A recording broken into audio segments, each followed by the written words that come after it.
Hello, everybody. Welcome to another episode of the HalfGen podcast. No matter how many times I tell myself I need to come in a little higher on the intro because as the music tapers, I always come in. I'm like, "Hello, welcome to the HalfGen podcast," and like, no, I need to just go hard, but I don't. I always forget because once I start recording, I try and go into like voice control mode so that I don't get too crazy. And that takes a lot out of me. You never get crazy. Ross is being real mean today. You should have heard him before the show. I thought he was my friend. That's just providing sensible advice. I thought he was bang. Now he's just fam. I don't know. You should type down that title because I'm not. No, that's an old Vine meme. I'm not stealing from Vine any more than I already have. Fair. Not going to just go plundering the tombs of Vine. We'll be here all day. Plundering the Tombs of Vine is also another great title. All right, write that one down.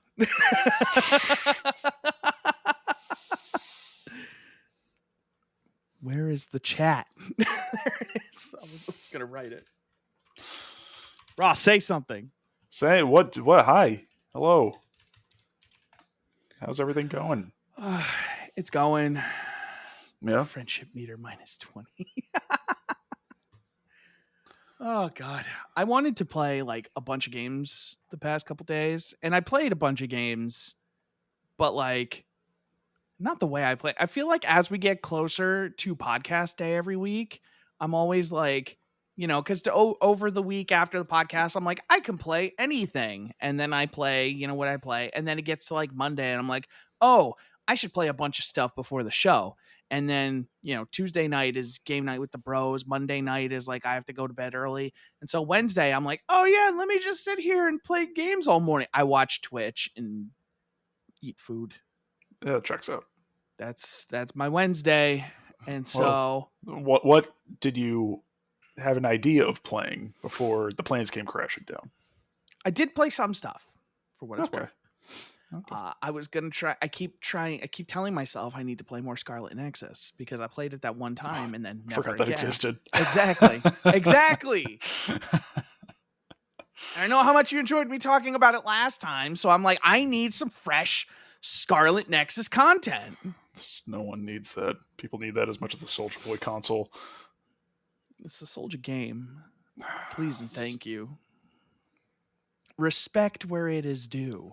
I don't want to be there's here. none due there. I hate this. I shaved last week, and somehow this side ended up way longer than this side. And I don't know how it happened because when I shaved, it was all even. But like later that day, it was just like this, and I just kept hiding it, and I kept forgetting to trim it again because I don't look at it all the time. But then when I see myself, I'm like, shit. In the morning, I don't know. You're just going to be thinking about it the rest of the podcast. Yeah, the whole morning, I'm like tired. I'm like looking. I'm like, yeah, sure, everything looks fine. I get to work, it's just, and I'm just like, when did this happen? I'm gonna like just leave a razor at work, and it's gonna be like, all right, you son of a bitch, you're done. Get out of my life. It's hard, man. Yeah. See, your beard just grows in even. This side grows faster than this side. It always has, and I can't fix it. That's odd. I don't know why that is. I don't know either, man. This side of the beard always grows in thick. Or maybe, I don't know, because I just do the right hand all the time. Maybe I get like a better, closer shave here than with this. Yeah, but if you switch hands, though, you're going to be less coordinated. And it's going to screw up. Yeah. So having a beard is hard, but totally worth it. So like, I don't know what to do. My favorite thing about my beard is hides the double chin. It's the key. I wish like I could just grow like a big like full beard, but the thing is once it gets past a certain point, it just goes nuts. And like I was just playing with it the other day, and like I noticed that there was like one of the hairs, like I noticed it and I pulled on it and I was like, oh my God, how did you not get cut at all? It was like 4 inches. And I was like, who the fuck? It was just like matted in there, and I like caught it. I was just like scratching and I caught it and I was like, where? How? Fables has the hot, uneven hair growth tips in chat. The grain of your hair changes in different parts of your face. You have to keep the sides of your beard different lengths. Beard conditioner will reduce that. I haven't found a good one. I need to find a good beard conditioner. Can we get a beard conditioner recommendation from Fables in the chat? I'll take one, if anybody's got one, at Nightmare CV. Hit me up on Twitter. Brand deal. Just send it. Could somebody call Manscaped? I don't know. Do they do faces too? Everything but the face. Everything but the face. Including the butt. Including the butt. Title. Including the butt. Ross's favorite thing in the world now is just when I say stuff and he's just like, that'd be a great title. Yep. That'd be a great title for a podcast. Urban all Beard. Day yesterday. Urban Beard is the recommendation. Urban Beard. Is that sold in America? Well, I have to ask. That's a fair question. It's a fair question. Because he's in Canada and it's totally reasonable question given the context. Oh, the label mentions Canada, and that's why you asked that's why you asked those questions. I asked the hard-hitting questions. Is it available in America? Urbanbeard.com. It looks like there is a U.S. branch of Urban Beard. So yes, it is sold in America. That's good to know. I also need to find. There's this body wash that TJ bought me as a joke. It's like Duke's Cannon or something. It's like this thick body wash. It is so good, but I can't find it anywhere except Amazon, and it's like $15 a bottle. And I'm not going to spend that on body wash. Like that's a lot of money for body wash, right? I'm not crazy, right? No. I've switched off of, after many years, I've switched off of body wash back to bar soap because I've been reading a lot about how body wash is bad for the nether regions. Really? So yeah. So I've switched back. What do you use for a bar soap? Just first round back Irish Spring. Okay, that's a classic. So it's a classic. Yeah. So it's been working pretty well so far. It's with body wash, you also don't exfoliate really. So with bar soap, I have a washcloth and I get the washcloth wet and I rub the soap on the washcloth and then use the washcloth to scrub. I was just about to ask you, are you a bar to skin or a bar to washcloth person? I'm usually a bar to skin only if I forget to grab a washcloth before I get in the shower. Otherwise, washcloth. Do you buy cheap washcloths or like good quality? I think we have pretty cheap washcloths. Because I bought one once. It was like $4 at Walmart for like 20 of them. And like that was like almost like sandpaper grit washcloth. And I was like, on one hand, this might be good, but on the other hand, it's terrible. And so I got these others. Like I got this like Turkish set on Amazon for like $30, and it came with like two shower towels, bath towels, 2 like hand towels, and 2 washcloths. They're so soft. Yeah. And so I'm probably gonna probably do that. Do you use just like the generic like Irish Spring, or are you like a fancy boy? Oh, there's no other way to put it. I'm sorry. All natural. Okay. Yeah. Because like I've been trying. I've been thinking about getting off a body wash. Like I never planned for this conversation to happen, but here we are. I've been really thinking about it because like I have like sometimes I do get really dry, and like the good thing is with this like thick body wash, I don't know what it is, but like I don't get as dry when I use it. So like I used to use like the Old Spice like Swagger. And then for a while they had like this hydrating body wash, which was like this blue, like varying shades of blue, and it had like a little grittiness to it. And I used that for a while because I think that's supposed to like cause that exfoliation, having that little Mm. grit, but it still didn't do anything. And then so I was like, okay, last ditch effort. I bought like the Old Spice with like aloe vera, and that didn't really do anything for me. And then so I've been using this until it's gone, and now I might just have to go buy some Irish Spring. Take my Irish Spring from the Italian man's advice, you know. It's true. It's true. The Irish, they sure know how to bathe. I guess so. You don't see many Italian soap brands in the U.S. Only the enough. Irish ones. We're to be fair, us Italians are a very sweaty people, so we really don't have a lot of say on probably good smelling soap. Historically, the Irish are hard workers. You know, you'd think they would know Yeah. of all people to, you know, how to get clean at the end. Italian's very hairy too. That's correct. Yeah. See, I used to like growing up as an Italian baby. You just bathe in olive oil instead of water, so you kind of build up that tolerance. Is that good for the pores? Or Oh, dude, it just they breathe. Oh man, you have no idea. maybe that could be a good thing for the site. Just pay Ross to take a bath in olive oil. It's Raise put it money- on Twitch. raise TOS. Raise money for charity. No, you have to wear obviously something. We can't put that on Twitch. That's against TOS. But we could do it for YouTube, and we'll just have like a charity goal. And Ross will take a bath in olive oil, Yep, true to his heritage. yep. And I'll put on a really terrible Italian accent. We just need a good charity to support us. Yep, yep. And an olive oil brand to Sponsor. Yep. Just it's gonna be like fucking Crisco or something. Some generic no. like major name brand, and you're gonna be like, this isn't Italian at all. I do not agree to get into a bathtub of Crisco. All right, hold on. How virgin does it have to be for you to bathe in it? This is where the conversation's been lost. This is The where hard hitting questions. EVOO, my dude. Extra. Good. Not extra. No, Don't they have double extra? I've never heard of it. Maybe, probably. Like super virgin olive oil? Yeah.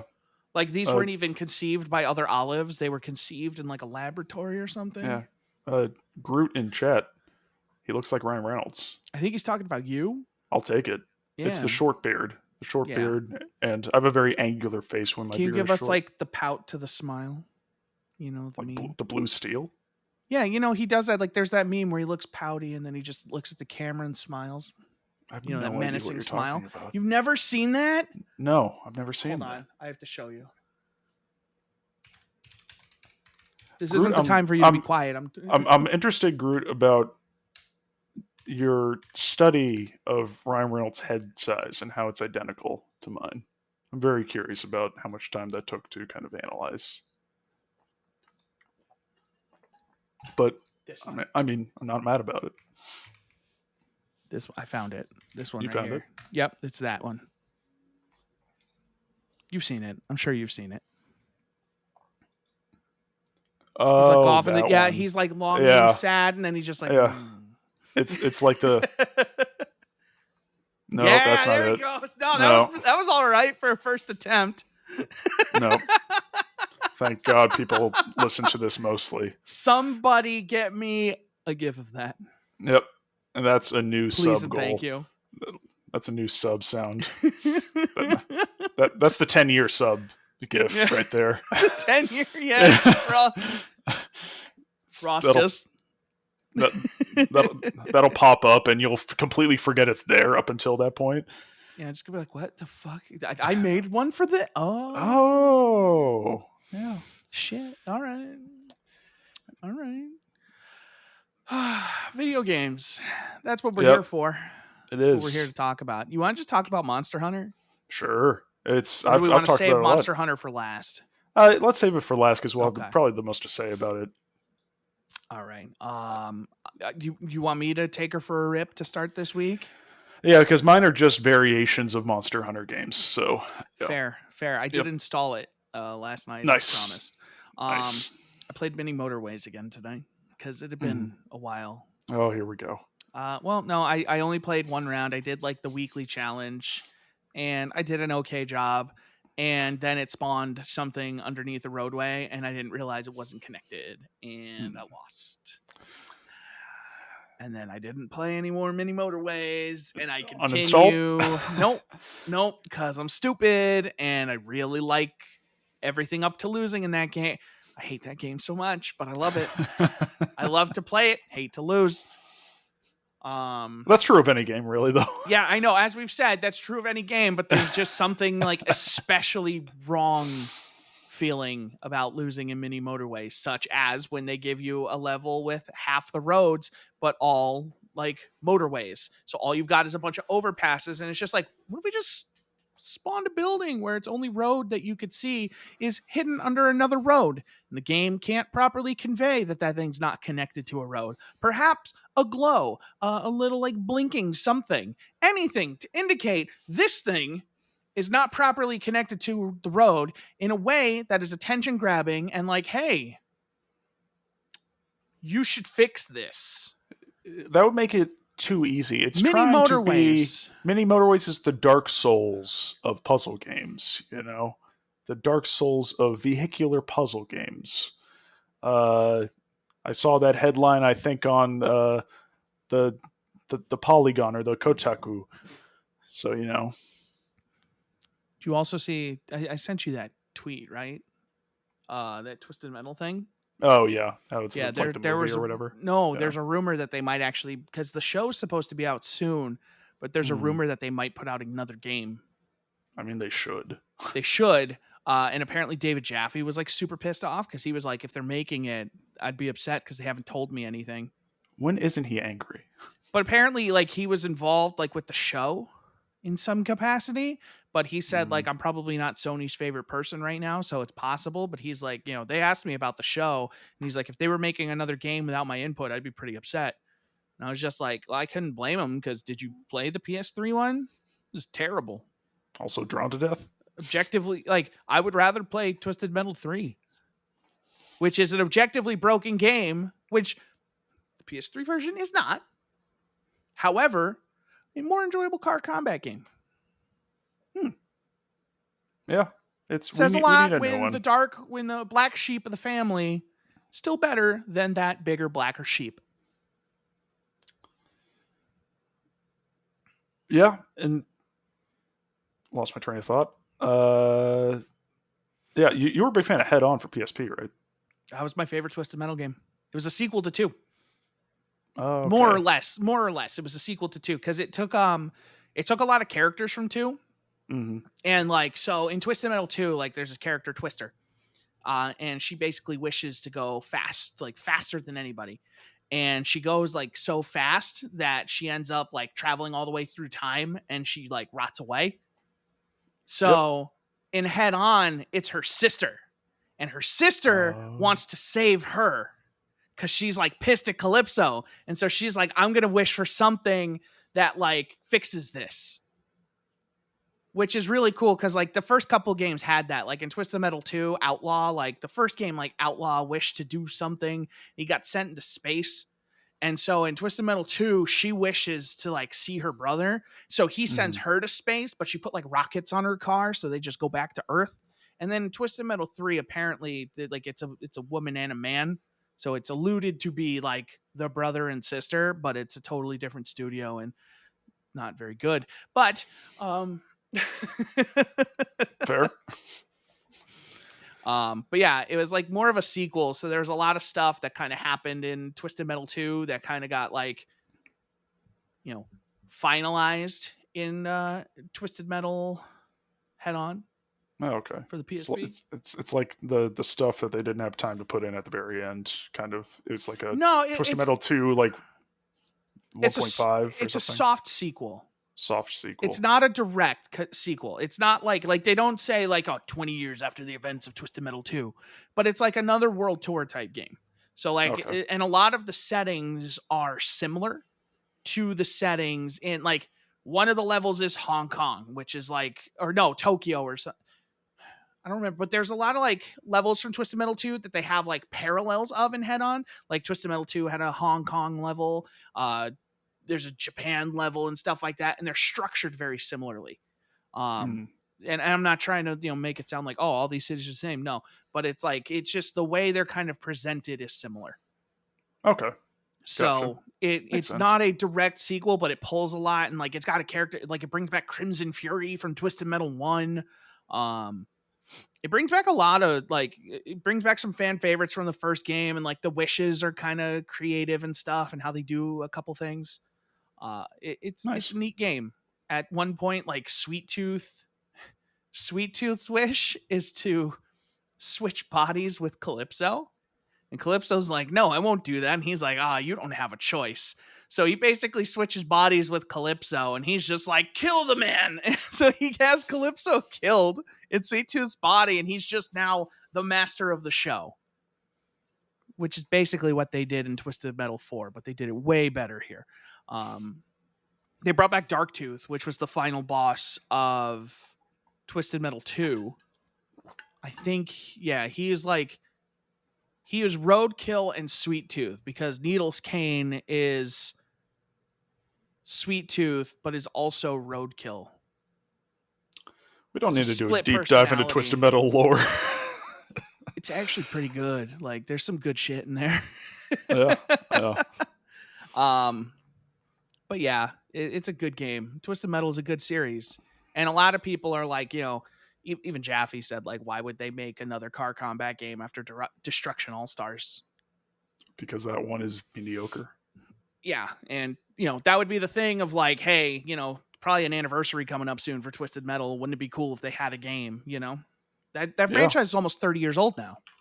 It's easily 25 years, because what did it come out in North America? 96? 95. 95. So we're almost 30 years.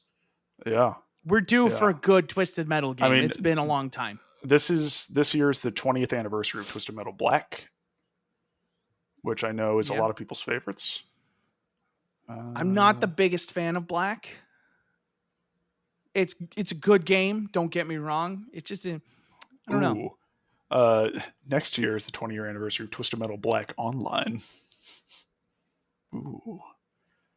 A free copy could originally be obtained by mailing in a card that came packaged with the PlayStation 2 online network adapter. There you go. Play Twisted Metal Black online. I have the backwards compatible version of Twisted Metal Black on the PS4. Oh yeah. I wonder if that has online. I don't think you could do co-op though, because I was gonna say we should totally play. We should do that at some point. We should just do a co-op playthrough of the Twisted Metal games. I'm down. I played Twisted Metal co-op. Yeah, I played Twisted Metal 1 with you. Your place, remember? Yeah, I remember that. We beat Twisted Metal 1 with Hammerhead. I could barely tell what was happening in the environment. Oh yeah, it's rough in that first game. 2 is better. 2 is a lot better about it. And then 3 and 4 specifically is probably the cleanest and weirdest. 3 is the worst because it's physics, and like at some points you could just like here's a wall, okay? Here's a wall, and you could just be like, this is your wheels, and you could just be like, I'm here, just chilling. Like, oh, there's an edge. Let me just ease myself down a little bit. I'm good. And then if you're like me, you put on the cheat for infinite weapons and you just fire ricochet bombs, and they'll bounce around until everyone dies. Or you play a Spectre and your missiles go through walls and everybody dies. That's my favorite, especially on like the first level, because there's this portal above, and like people will just come up behind you and they're too stupid, so they just drive off. And then they try and go and do it again, and then they just keep driving off because they're too stupid to figure out how to get to where you are, and they can't like look up to shoot you, and they can't look down, so they just like ring. They dive into ricochet bombs because they're stupid. And much joy was had. Twisted Metal is a great series and deserves a good game. In the modern era, there's been no good HD Twisted Metal game. That's a fact. It's science fact. Bring back. How did we get on this from what you were playing? How did we get here? Mini motorways. Mini motorways. We were talking about car vehicles. Stuff. Yep, that was it. Yeah. Yep. Okay. So mini motorways. Mini motorways continues to confound. Mini motorways. I played. Have you seen that game, The Ramp? I've not seen the game The Ramp. Is that just 50 Cent Blood in the Sand? I wish. It's Okay. this like little like weird. It's this weird little game. It's not really a game. They call it like an experience thing, and it's just like a ram. And you do tricks and spins and stuff. It's a skateboarding game. Um, I didn't care for it. Yeah. I tried it. It was weird. Um, Is it I don't like know. I didn't. realistic or cartoony or Yes. okay? Cool. So it's not like that's the thing is like you're just in like or it's either like the ramp, like the half pipe or a pool. Excuse me. And it's just like the thing is like you can just like fall off the map. Is it a 3D world or is it 2D like Ollie Ollie? It's 3D, but it's like Okay. from an isometric perspective. Oh, okay. Gotcha. Weird. And like the momentum is weird because it's a lot. The way it teaches you is like when you enter the ramp, like you hold A, and then halfway through the ramp, you release. Then as you go up, you hold it again. Then you release to the top, you hold again, release, hold, release, hold, release, hold. And you're just doing that. And then it's like, okay, and then you can spin to do moves. If you hold like right bumper, you can do other moves and stuff. And it's just like the timing is really weird and the way they teach it to you is so slow like because they want you to learn like this but I struggled to kind of find the right cadence so like I was doing tricks and stuff but I just like I kept like leading myself off the ramp and I was just like not very good at this am I and didn't really play much more than that but like I don't know it's like $5 so Yeah. anybody wanted to give it a shot, just drop in the bucket for the most part. It's neat, I guess, Yeah. wasn't my thing, but uh let's get into the big one. I played a brand new game. Ooh. Came out yesterday. On Game Pass, Humankind. I'm not sure Yes. if you've heard of that from Amplitude, makers of Endless Legend. Yeah. Isn't this the kind of Civ-esque game? Yeah, it's good, Mm-hmm. but it feels like a lot and it's a little boring. A lot in what way? So they kind of took Civ and they basically took Civ, but their specific spin on it. So like there's like, like their combat is like you could take manual control of combat and like you can position units in like the combat arena that establishes. And so like I was at like a disadvantage in a fight, but I positioned my troops right and I won the fight because I just took good fights. Mm-hmm. And I don't know. It's just like this weird thing. So like that's kind of their big thing is you can control the battles, and yeah, I was noticing you getting a lot of sun there, my guy. Yeah, it's bright, man. Just we'll just chill. You need some curtains. Yeah, I really do need Yeah. curtains. Um, but like it's a lot of mechanics and not a lot of like gameplay, Like, especially early. do you feel like it's one of those games where like the more you put into it, the more you get out of it, type of a deal Well, with all the those games are mechanics? absolutely that. So I played for about 2 hours. Mm-hmm. Um, and I established two cities, a couple outposts, and like the thing is that gets me is like those games have always been like really kind of light on diplomacy. So it's like in Civ, there's a lot of like intrigue. There's a lot of like you can, I feel like they stress that there's a lot of like diplomacy and they were like, oh yeah, there's a lot of things to this. But like on the surface, it was just kind of like, okay, do we want to like trade? Okay, cool. All right. So now I took this luxury resource. Okay, so you're trading this with these people for this amount of gold. And I'm like, oh, okay. Do I get to have a say in how much gold? And I couldn't find it. So I was like, oh, like if I wanted to charge these people more. One cool thing though is like the person I was trading with, their diplomatic stance changed and like we became friends, but they became needy. So they rely on me for their Mm. resources now. So they're doing stuff that requires my resources. So like they're probably less likely to go to war with me. Um, Unless they're like, okay, I really need those resources and I can take you out. But they're weaker than me now because they're reliant on what I have.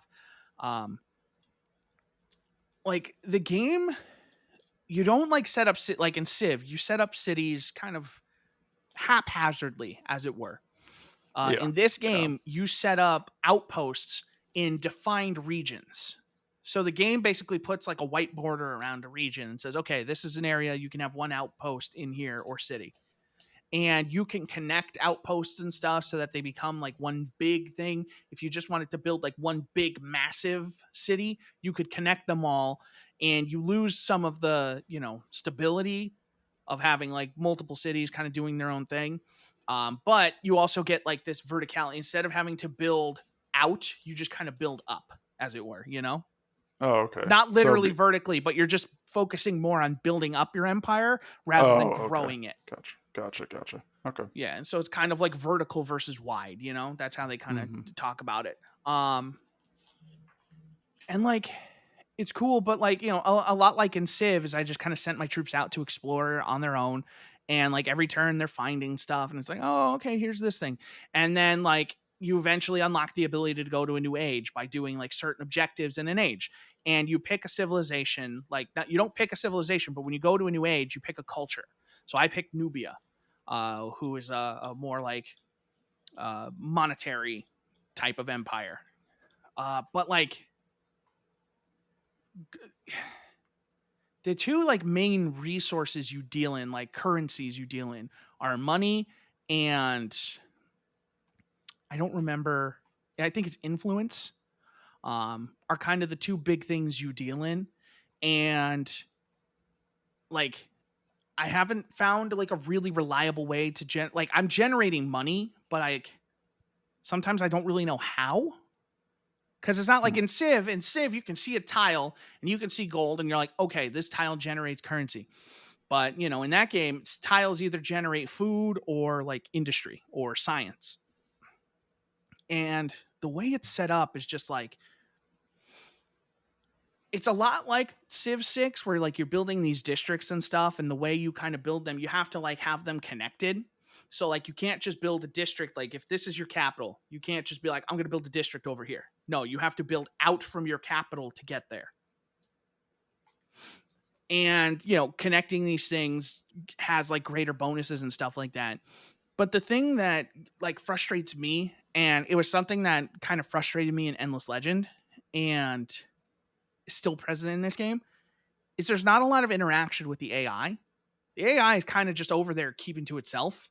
Whereas in Civ, they're constantly like scouting. They're trying to figure out where your troops are so they can figure out, you see troops massing on your border and you're like, oh shit, they're about to attack me. And it just feels like the one AI I met, they just became needy immediately. And I haven't found anybody else. And the map doesn't appear to be that big that I'm on. And I'm Hmm. just like, okay. So my Maybe troops are just that's kind of running around exploring, but I don't feel like I'm doing anything. And it's, I don't know. It's just really weird. Like there's these events that come up every once in a while, and it'll just be like, oh, the people are looking for, religious reasoning behind everything, even the way the chickens eat. Our generals are looking at the way the chickens eat to figure stuff out. And so you can be like, okay, we can embrace this, we can ignore this, or we can oppose this kind of thing. And they judge you based on that, whether you're like more individualist or if you're more like authoritarian and things like that. So you kind of build your empire on this scale, and it's shifting left or right, and that's kind of dictating what kind of empire you are and what kind of culture you're building. And every era, you're adding a new culture to your empire. So I start with Nubia, but then I could add, as we get into like further later, times, I could add like the Roman Empire or something like that. If I'm like, okay, right now I want to be economy, but turns out I want to clear this continent, so I'm going to pick these people because I want to go to war. You know, so you can change the way you're playing as the eras go on, but like I feel like the build up in this game isn't as satisfying as the build up in Civ. It feels like, and I play Civ on like more standard speed. I don't like faster Civ. I kind of like those longer drawn out games. But like this game just feels too slow. And it just feels like I'm not really doing anything.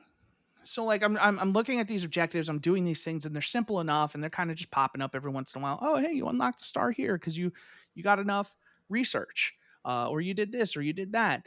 And I'm just like, cool, I guess let me build this archer now. But like Civ, Civ is cool because other than like barbarians, there's no like there's a lot of randomness in this game where like you'll run into animals and animals will just decide, hey, we're gonna attack your people. Or there's mercenaries on the field, kind of like barbarians, but like not barbarians. They can take control of zones and they can like develop a city there that will gradually like lose its control over time and can choose to join an empire or something like that. But there's a little more randomness. So like I had these two like random like neutral factions develop around me, and one of them was like more openly hostile than the other. And I was just like, okay, I'm just kind of running around doing my thing, and then I just start getting attacked. Like a bunch of my little weaker units who are just exploring start getting attacked, and I'm like, okay, I guess let me build up this army. And then they just kind of stopped. Hmm. So now I just don't have anything to do with that army. And yeah, it's weird. I can see it being fun. Mm-hmm. Yeah, and maybe once you get deeper into it, I mean, like 2 hours of Civ is like scratching the surface in a lot of ways. Yeah, the thing for me is that like Endless Legend was really cool because I played a lot of that when that came out. And Endless Legend was really cool because even in like those early hours, it was, since that game was much more like fantastical, that game had a greater draw because I'm learning it's these unique factions with all this stuff. And I feel like their style loses some of that interest just by, being generic humanity.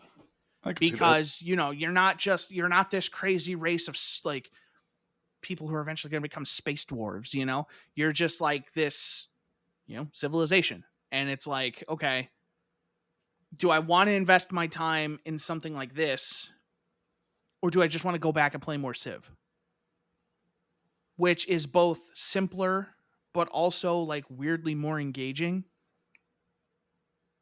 And in Yeah, some ways, it's more annoyingly engaging, but in other ways, like, I don't know, this feels like a game that needs some refinement. And I know it's still early and I don't want to be like hypercritical of it. But like those first 2 hours really didn't grab me very well. I played the demo like a while ago when they had that on like Google Stadia, and it didn't really grab me then either. And so like I was really excited until I played the game, and I was like, oh well, we'll see what happens. And then when I heard it was coming to Game Pass, I was like, okay, cool. Like let's try it there. So now I'm like, it's fine, and I'll mm, probably put some more time into it. And it's something that I'll definitely, but like every tutorial they say is like, this is something that's going to take you a couple games to learn. This is something that's going to take you a couple games to learn. And I'm like,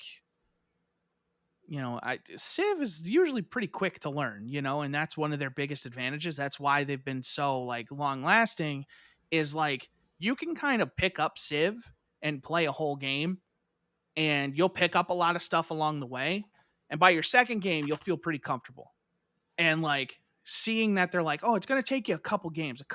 And I'm like, maybe it shouldn't, but maybe that's just me. I don't know. I feel like Civ, like when I first played Civ, I felt like it was really easy to just kind of pick up and learn and play. And I didn't really think about it. But Humankind, I'm like constantly looking at this stuff, and I'm just like, okay, so what this is this thing, and okay, so now I have like this decision I need to make, and then there's a civics tree where I need to decide, okay, here's what I'm going to do between these two things, and right now they just feel really inconsequential. So okay, it feels like yeah, what I'm doing just doesn't matter yet. mm, And again, maybe it will, but like I don't know. I know like later in the game they have like pollution ratings and stuff like that. So like they go hard in different directions. I don't know. I like honestly playing this just made me want to go play Civ instead, because I was just like I could just go play Civ right now, yeah, which I think tells a lot about the game that's trying to kind of be Civ, that I could just go play Civ, yeah, you yeah. know. It'll be interesting once you get like through a full game, or if you do, to see if the mechanics really kind of come into their own as you put more time in. Yeah, I mean, I hope so. I'm still hopeful because I would like a really good like alternative to Civ, because Civ 6 isn't my favorite. There's mechanics in Civ 6 that I really don't like, and it doesn't seem like we're getting a Civ 7 anytime soon. So I kind of got to take it or leave it. Mm, Um, but yeah, I hope Humankind gets a little better, a little more fun. Um, but I don't know. It just feels like Humankind just feels like a game that wants to be Civ really bad, yeah. Yeah. but like wants to do it its way. And that's not the way that I want to feel when I'm playing it. Is like, oh, this is just trying really hard to be Civ, but like different. You know. Yeah. No, I get that for sure. It's I'm now invested in this journey of discovery for you in this game. um. Yeah. Otherwise, I've just been playing Destiny. I got to do a fun trials card with a couple of bigger Destiny streamers. Mikowski and Riot. I managed to get in 3 trials cards with them this past weekend. Some of the most fun I've ever had playing trials. Nice. Playing, and I'm lucky that I have a lot of like really excellent players in my Destiny clan, like really like top tier guys. But playing with people who play with each other all the time and have like this one guy we played with, Riot, just has like such like incredible knowledge of the game, and he's just making calls. He's just like, all right, we're gonna do this. And I was playing with Mikowski's just like ready, and he's lining up shots. He's an incredible sniper. And then it's just like, okay, Nightmare, do this. I'm like, okay, it just works. Just do what the Yeah. man says, and we had our trial. We the first 2 cards we didn't quite get there. Riot's internet went out on game 7. Right as we were in a tied match 4-4. Oh, And so that was like the heartbreaker, and I didn't know what to do. And then Mikowski's like, "Yo, if you can get your stuff working, what do you say? Let's give it one more shot. We're right there." And so we ran and we got the flawless, which was really fun. It was one of the best experiences I've had playing trials ever. mhm. That's a card to remember. But Mikowski was calling it our anime arc. We went all the way. I was like, Nice. yeah, we just took down Perfect Cell. Let's go. But yeah, it's the end of the season. They have like a memorial for the people who were killed by the Vex and the Elixni and the humans. So like the Elixni now live permanently in the last city. So that's a cool development. I'm happy about that. And they are really hyping up this reveal next Tuesday. Like everyone, like all the big Bungie people on Twitter, like even non-community managers are just like, guys, like this shit's happening. They sent out an email that like recapped what people did during like the Beyond Light era. So it was like, hey, Nightmare CV, here's what you did, and it has the dates where I completed these major events in the Beyond Light timeline. Like, here's the day you beat Aramis, and here's the day you saved Zavala, and this and that. And so like it really feels like they're building to something like really exciting. Mm-hmm. So I'm kind of itching to see what they've really got. Like they seem supremely confident that whatever they're going to show on the 24th is like the real deal. Mm-hmm. I Destiny am 3.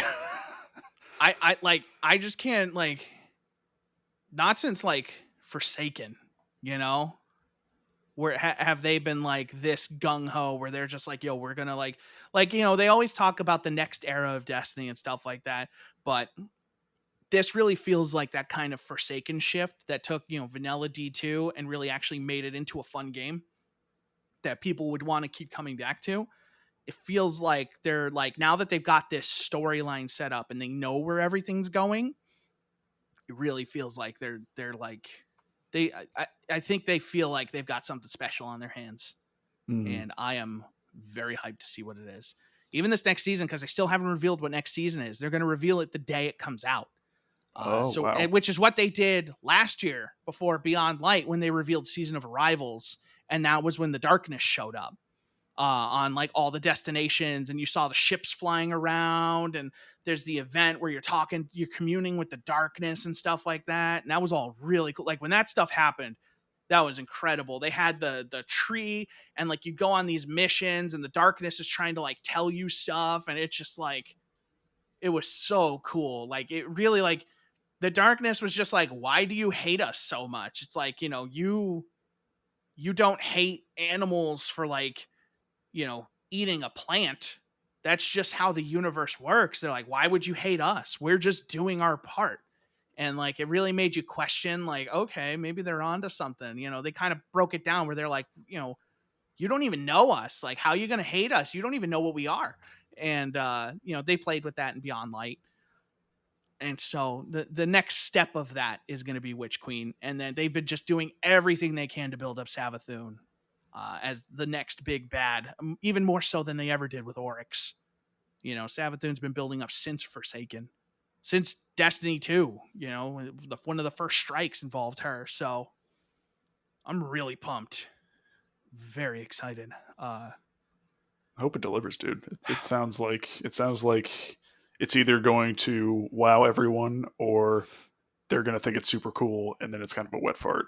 But it Yeah. sounds more like the former. So It like the excitement coming from the team at Bungie really leads me to believe that like I said, they've really got something.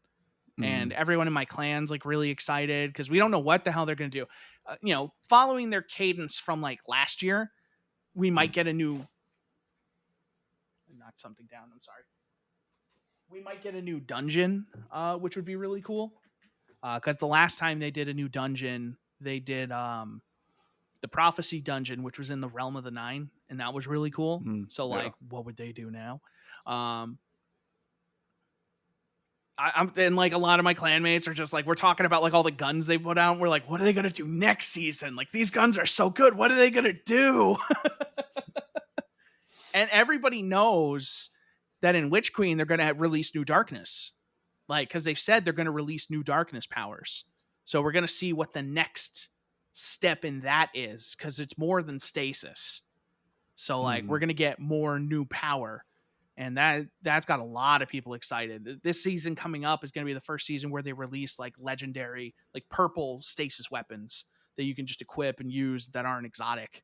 So it'll be neat to see how that comes into play. Destiny's hopefully going somewhere very exciting. Very sounds optimistic. Like nice. But yeah, so even though like the season is pretty much over, I've been like super invested in that still. Just like trying to grind out a couple of weapons, just like playing with the clan and being like, yo, what is next season going to be? Because next season is going to be really long because Witch Queen's not coming out till the beginning of 2022. Oh, yeah. So they've got at least 4, maybe 5 months. And they've been planning this around that, I assume. So they've got to have something. It'll be interesting. And I think that's pretty much everything I've got. Yeah, that's everything I've got. Okay. Not a ton of changes for me. It's been a lot of Monster Hunter in various forms. I haven't put too much more time into World since last I spoke about it, just because I've been so into Rise recently. But I do plan on getting back into World. I just need to change weapons. It's an issue I've had with World in the very brief time I've put into it compared to Rise, to where I feel like the camera is pulled in so much closer on your character that, especially with bigger monsters, it's hard to kind of keep track of everything. Where I feel like Rise is more pulled back. That's the thing with World and on being on consoles, because that was before they started putting FOV sliders on consoles. Mm-hmm. Yeah. Which still amazes me that the Switch has one. But that's going to be the big issue because on PC, you can pull out the FOV. Mm-hmm. Right. And then you get more. That's the thing that kind of sucks about like, PS4 and Xbox One is like they didn't have that stuff then. They do now on the new ones, but like that doesn't help us now. Yeah. And I think it's just like I've barely put any time into the game. I've put like maybe like 2.5, 3 hours into World. So it might be something that I adjust to over time. It might be something I adjust to by changing weapons from the insect glaive, because the insect glaive, you're going everywhere all the time, super fast. So yeah, that's on my definitely on my to play more of list because I was having fun. It was just that and just the first environment, a lot of it feels very claustrophobic. So that coupled with the kind of closer in camera kind of was just irritating me a little bit, but I know the game opens up a lot. So I'm excited to dive into that. I saw that I forget why I was on my 3DS. Um, but I saw that Monster Hunter 4 Ultimate was on sale on the eShop, so I thought, why not? It was on sale from like $30 to $8. So I was like, yeah, I'll pick that up. And then I messed around a little bit with that last night. It's fun. It definitely feels like a game where if you want to play it a lot and not get arthritis, you need the Circle Pad Pro attachment, which um, was I think came with like Kid Icarus Uprising, which is one of my Kid Icarus Uprising. That they need to bring that to Switch because that game is phenomenal. Um, but yeah, I mean it's just a lot of movement that it's the same thing with like the Switch and the grips. It's just your hand is in a better place when you have a grip on there. Yeah. If you have anything larger than baby hands, uh, so yeah, I put like an hour and a half or so into that the other night. I was having fun with it, but um, also I wish they would just release that Monster Hunter 4 Ultimate on the Switch as well. Uh, Isn't Double Cross just basically like the one after that? Double Cross is the Japanese release of Monster Hunter Generations Ultimate. Yeah, I know, Um, but didn't wasn't yeah, Generations Ultimate like the like super version of 4? Didn't it have a no. lot of the same stuff? So Generations Ultimate was like a best of the entire series. It brings back Oh, okay. maps and monsters from and villages from all of them. So like you might even have the village from um, the Monster Hunter Freedom Unite. I think that village might be in Generations Ultimate. Like it's a best of for the whole series. For Ultimate is the ultimate version of that generation. Technically, Generations is not part of like the main series. It's like technically a spin-off because it includes like stuff that would from everything. But yeah, the best version of 4 is still on 3DS. But um, so yeah, put some time into that. And then, oh, before we get into Rise, I did. Chris knows I have a bad habit about this, and I need to commit early on. So I stopped doing this. A lot of times I will buy a game that I think I'll like, then I end up loving it. And then my ADD comes in. And a big part of ADD is not just not being able to focus on things, but it's also hyper focus sometimes. If something like triggers a specific thing in my brain. So I went and bought the collector's editions for both Monster Hunter Stories 2, Wings of Ruin, and Monster Hunter Rise because I'm stupid. But they're pretty cool. Uh, I told Chris last night I would do an amiibo showcase on the podcast. Excuse me while I just adjust my fan because this room is very hot with the door closed. Um, so, Monster Hunter Stories 2 is a sequel to the original game that came out on 3DS a couple years back. I never played it, but it's not a traditional Monster Hunter game. It's a turn based JRPG. Uh, with monster collecting mechanics similar to Pokemon. But instead of there are elements in the game like fire and water and that sort of thing, but it's kind of a big game of rock paper scissors to where each monster can do a power attack, speed attack, or a technical attack, and it's kind of like the weapon triangle in Fire Emblem. So one beats the other, and the other beats the other, and the other beats the other. So it's been interesting so far. I will say that on Switch, the performance is compared to other games on the console, like Rise in particular, the performance is kind of embarrassing, to be honest, from a frame rate perspective. Uh, a lot of the time, I feel like Monster Hunter Stories 2 kind of hovers between 20 and 25 frames a second. Uh, so if you're not like married to the Switch platform like I am, you should get it on PC if you're interested. Um, but I've put like 8 to 10 hours into it so far. it's fun. Story so far is still kind of ramping up. The mechanics of the battles are good. The monster collecting is good.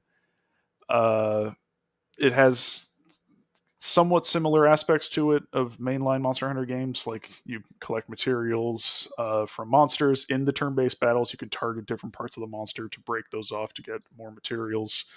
In terms of armor sets, you don't have to craft individual pieces of an armor set. You just have to have enough materials from that monster, and you can just kind of craft the whole set all at once. And then there's all the different weapon types that are in the mainline Monster Hunter games that are more effective on different parts of monsters than others. And yeah, it's so far it's been a pretty simplistic JRPG. But from everything I've heard, people say it takes between like 60 and 70 hours to beat. So I have a lot of time ahead of me in the game. And there's also stuff I didn't even know was in the game until after I got it. So there's PvP in the game. You can Pokemon battle pretty much.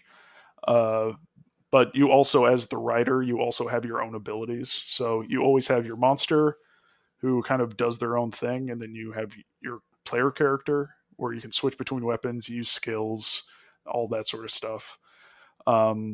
And then there's also like co-op specific missions where you can play with a friend and play through a mission together. So there's a lot of content in the game, which I was kind of surprised at. But I'm having fun with it. I'm not in love with it, but I'm going to put some more time into it over the next few days. This is the amiibo that came with the Stories 2 Collector's Edition, Raisewing Rotha. It's this story-specific... Focus.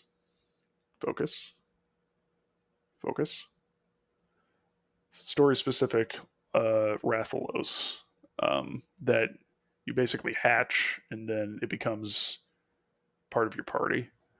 And it's pretty cool. There's also, like, when you're traveling around the overworld map, each monster and each kind of class of monster has its own like overworld map ability. Like, you remember Battle Chasers Night War when you were going around the dungeons, you had like the character abilities, whether it was like a flash bomb or like stealth or whatever to go around enemies. Yeah. A similar sort of thing in this game as well. So yeah, it's fun. I'm gonna definitely put more time into it, but I think the big thing this week has been Monster Hunter Rise. Chris, did you say you bought the Rise Collector's Edition as well? Okay, yeah, that's what. Funny you should mention that. Yes, yeah, I did, because I hate myself. Let me take out this one.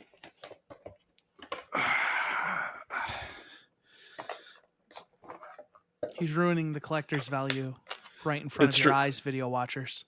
It's true. I didn't completely destroy the box because I want to still put it in the collector's box, but yeah, it's not great. And he's going to use his amiibos. With Rise comes the flagship monster of Magnamalo. And Magnamalo... It's a beefy amiibo. It is a beefy amiibo. I think Magnamalo has a super dope design. Yeah. Ross, if I'm looking at this right now for $100, should I buy it? Yes, you should. Because did you buy Rise physically or digitally? Digitally. Okay, never mind. But yes, you should. Oh, because you were going to say, trade in the... Yeah, you trade it in for like $25. But yeah, dude, I've spoken about Monster Hunter Rise for the last couple podcasts. Why don't you dive in a little bit to kind of what you've been up to, man? How it's been going? I've been switch axing. Yeah. I've been switch axing. Pretty hardcore. Mm-hmm. I like to give them the slashes. Then I switch. Then I give them the 3 cuts. Then I give them the triple slash, the Heavenward Fury, and then I impale them, ride them, and explode them from the inside. Yeah. And you've enjoyed that. Thoroughly. It is a grand old time. Yeah, it I is, man. Oh, I have yeah. not had this much fun with Monster Hunter game ever. Mm-hmm. We've just been running around messing up monsters like left and right. We farmed out a new sword I got the Magnamala sword last night. It The looks switch pretty axe, dope. I should say. It looks incredible. I'm sure it's going to hit real hard. I haven't done a hunt with it yet, but I'm very excited to use that. That game has been a lot of fun, and has been kind of scratching that itch a little bit for Destiny in the later times. Let me tell you though, last night, because I went from that back to Destiny, Mm-hmm. and going from the Switch, running at 30 and at like Oh, sure. Yeah. 720p, and then going to more than 4 times the resolution and 4 times the frame rate was a jarring experience. Because I Mm-hmm. just went into Destiny and everything was just running perfectly, and I was like, "Oh my god!" And I really think I'm going to buy that game again when it comes out on PC. If it has cross save, I will buy it on PC. Even if it doesn't, Yeah. I think I'm going to buy it and I'll just play it. Like I Yeah. don't think I would mind. Mm-hmm. I think it'd be fun to just kind of do it again. Yeah. Yeah. Hopefully, Because you by would the hope time by then they'd also have like bonus content and stuff like that. So maybe they release the PC version, includes the new G rank or whatever. That's that's what usually I was what they going to do say. is like the Yeah. G rank stuff. Mm-hmm. Yeah. Kind of like probably not as big, but like maybe like an Should I buy Iceborne this? expansion or just yeah. Why not? Why not? I'll encourage you to make bad decisions when they're things that I like. Yeah, Pretty much. yeah, you would. Yeah. Yeah. It's a Do dope I want to amiibo, add man. 2 years protection from Square Trade? Oh, probably not. No, No. no, I do No. not. What if The I break answer's my no. amiibo? What are you going to do? You cannot break. 100% parts and labor, no deductible. Oh, look at that. Yeah, dude. It's been. I can't remember the last time I've been this into a game. This into a non single player game, I should say. It's for just kind of reference for people. So I bought the game, I believe I got the game last Thursday, August 12th. And we're recording this episode on Wednesday, August 18th. And in that time, I've put 60 hours into the game, which is something I never do. It's become one of my like top 8 most played games ever on Switch. It's just I finally get that loop of I need a more powerful weapon. I kill a monster. I get parts. I come back. I make the armor, but I'm missing a piece. So I need to hunt the monster again. I find it, but I also find another monster on the map, and I want to hunt that one too. So then I hunt that monster, which unlocks new armor I could potentially craft and new weapons I could craft, and so on and so forth. Uh, it's it's addicting in a way that I've always heard Monster Hunter can be, but I've never been able to get to that point with any of the games. Uh, and were you going to say something? I just wanted to provide some context to your 60 Yeah, hours number. go ahead. So Yeah. you said 60 hours in about a week, right? Oh, here we go. Yep, you have a lot of hours in a lot of games. I know. No, I've put 50 into Destiny in the last 2 weeks. It's the end of the season. But still, Yeah. just for Yeah. context, I'm still playing Destiny multiple times a week. I've put 50 in 2 weeks. He's put 60 in 1 on Monster Hunter Rise. Yeah. I wanted to give you positive context that you were tearing it up. Yeah, I just can't stop, dude. It's just and they make everything so like logistically they make that game easy. Like joining random hub quests, which are like technically the multiplayer quests that you can take on single player if you want. You can basically create a room and have it be open for other people to join if your friends aren't online, or you can go in and join a hub quest already in progress, and you can pick the specific one you want. And if it finds an open spot in one of those hunts, it'll just put you in there. If not, it'll tell you failed to connect, and then you can either create the room yourself or just try again for that specific hunt later. But the player base is still very strong. I've barely had any issues getting into hunts. And it's to the point where I've gotten most of what I want from. Right now I'm a hunting horn main, so I have most of what I want from that weapon tree. So I'm starting to think about changing over to a different weapon to mess around with. I'm not sure which one. I've kind of been interested in Charge Blade. I was thinking I might get into that in World, but I might give it a shot in Rise. Uh, but yeah, dude, it's Your bad just influences have rubbed off on me, and I have now purchased the Monster Hunter Rise Collector's Edition. it's fantastic. It'll be here Good, Monday. good. I hate you. Yep, I hate me too. Uh, yeah, and it's like it's generally I don't play games online with people. Like even like Chris and everyone. Like I usually just play on Tuesdays, just because I like to kind of unwind when I get home from work or when I'm done working from home. And a lot of times that just involves me kind of just recharging on my own or just like chilling on the couch with my wife or something like that. But multiple times I have played online with Nat and his two friends, and that's something I never do. And that was a lot of fun too because they were super, they were pretty high rank, so we were taking on all these new monsters and stuff. It's not something I see myself going away from playing anytime soon. Uh, it's I think right now I am Hunter rank 47. So I've You've almost gone hit up 50. 7 since last night. Yes. Um, so the next kind of like quote unquote like story quest is like at 50, so I'm almost there. Uh, but I'll be very interested to see the continued support from Capcom in terms of content. I mean, from launch, they've already added like I think 3 or 4 large monsters. Um, but it will be interesting to see if they have kind of a larger content drop, like something not as big as Iceborne for World, but something a little meatier, maybe a new biome or something like that to run around in. Uh, but yeah, it's quick. They developed the game around the console it was released on, so hunts are like 15 or so minutes, and that's really like if you're taking your time. It's just a lot of jump in, jump out. You feel like you can accomplish a lot in a short amount of time, which is nice. Chris is smiling about something. What are you So smiling about? I was trying to look up how many units Monster Hunter Rise had sold. And I found this thing from 2020.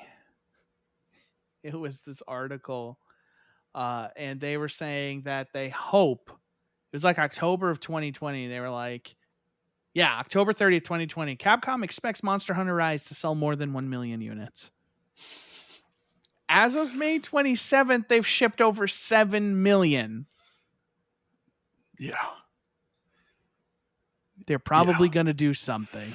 They're probably going to do something. That's the latest number I can find. Yeah. I mean, it's a great game, dude. It's And like this is crazy. So Monster Hunter Rise sold over 4 million units during its launch weekend, which is only 1 million less than Monster Hunter World wow, sold during its launch weekend. that's crazy. And it's single platform too. That's nuts. I mean, Switch owners, they buy games. Switch owners do buy games. That is true. Man. Yeah. With it selling that much, like I can't not see some sort of substantial drop at some point in terms of new content. It just makes sense They got to do something. that they got to do something. And That game's going to probably crest 10 million by the end of the year. yeah, I could see that. It has to. If it sold Yeah. 7 million by the end of May, it's Mhm. probably, it might already be there for all we know. And especially going into the holiday season with a new Switch model coming out, seeing all this, if Metroid doesn't sell 10 million copies, you all fucked up, okay? You're letting me down in addition to Samus, okay? We cannot let Metroid down. 10 million. I'm buying That's Red Day the One. number. 10 million. We need to show them that Metroid makes money. Metroid matters. We Hashtag want Metroid matters. Samus matters. 10 million people. Come on. Same for Advance Wars, please. Both of them. 10 million plus. Easy peasy. You're not playing Animal Crossing anymore. I've got games for you. They're right there. It's very true. But until something kind of big comes out, I guess, or we mess around with kind of Back for Blood on, like, I see Rise being like kind of the regular / fallback for like Tuesday game night, because it's just addicting. It's fun. It's just everyone kind of has their own role and everyone does their own thing and everyone contributes. That's the thing. It doesn't feel like anyone's not contributing. It's like always a team effort. So just real quick, I don't want to ignore him since he's the resident meme lord. Hello, Russell. How you doing? Hey, man? Russell. Good to see you, my friend. Welcome. We can't ignore Russell. That's true. But with all that being said, Monster Hunter Rise is my like hands down easy game of the year so far. We'll see everything that comes out later. We'll see everything that comes out later this year, like Halo Infinite, which will be the best Halo game ever, which will potentially dethrone that. But if Halo Infinite is the best, okay, like you heard it here first. If Halo Infinite is the best Halo game ever, it's probably game of the year. Yeah, and if you don't believe, kind of goes without saying if you've ever listened to us. Yeah, unless you're new here, you should already know that. And it's really funny because anybody who like listens to us and doesn't hear the Halo stuff probably thinks we're either diehard Nintendo or Sony, when in reality, I mean, you are, but not like that. But like, I'm diehard PC, if anything. But like, I'll talk Sony all day because I like those PlayStation games. But like, both of us would take Halo any given day of the week. Mm-hmm. Yep. You know what I thought about? You know what really blew my mind? And it's a credit to the Switch, and I don't know how Nintendo does it. You look at Sony. They talk about all these games in the PS4 era that they sold 10 million copies. God of War, Horizon Zero Dawn, Last of Us, I think maybe got up there. But all these games that are 10 million plus. And it's like, cool, dope. In a year, Animal Crossing sold like, 28 million copies or something? Something crazy. Yeah. How do they do that? Like, Sony is like sitting here, they're like clapping it up. Yeah, 10 million, woo! Nintendo's just like, we have surpassed 24 million copies of a game we released on the Wii U. Please play Mario Kart 8 now at 35 million copies sold. Yeah, Switch has a very high attach rate. I think the Switch probably sold more games in just the Wii U re-releases than the Wii U sold, like in terms of software. Oh, yeah. Just those re-releases on Switch probably sold more than the life-to-date software sales of the Wii U. Yeah. Especially if you count Mario Kart 8. Yeah, which is the best-selling racing game of all time. Mm-hmm. Smash is the best-selling fighting game of all time. This Smash. Mm-hmm. Like, what? Mario Odyssey is probably the best-selling platformer of all time. Like, at the end of the year, we're probably going to be talking about Ratchet. Like, they talked about Ratchet and Clank, and they were like, yeah, it sold, like, over 1 million units. That's incredible. We're so happy. And it's just like, Nintendo sneezes and they sell 1 million units. And it's just like, that's the thing Nintendo. Is like, you look at like the PlayStation and the Xbox and everybody talks the core gamer, and I've done it too. And, you talk about like that core gaming experience. Clearly it's Nintendo because they sell more games than fucking anybody. And they don't do it with these multi-million-dollar budgets like Sony and Microsoft have. It's just, Nintendo just does it. And like these games probably don't have massive budgets, but they just sell well because nobody supports their platform quite like Nintendo. And the difference is, they're saying like Call of Duty Vanguard is probably going to be the best selling game of the year because Call of Duty always sells. And that's the thing. I think third parties sell better. Like, that's the thing, is the Xbox and the PlayStation are the home for third parties. Sure. And that is where the big numbers are. That's where they're going to sell the 20, 30 million copies. That's going to be the Call of Duties. That's going to be, maybe a Battlefield gets up there this year because there's a lot of hype behind that.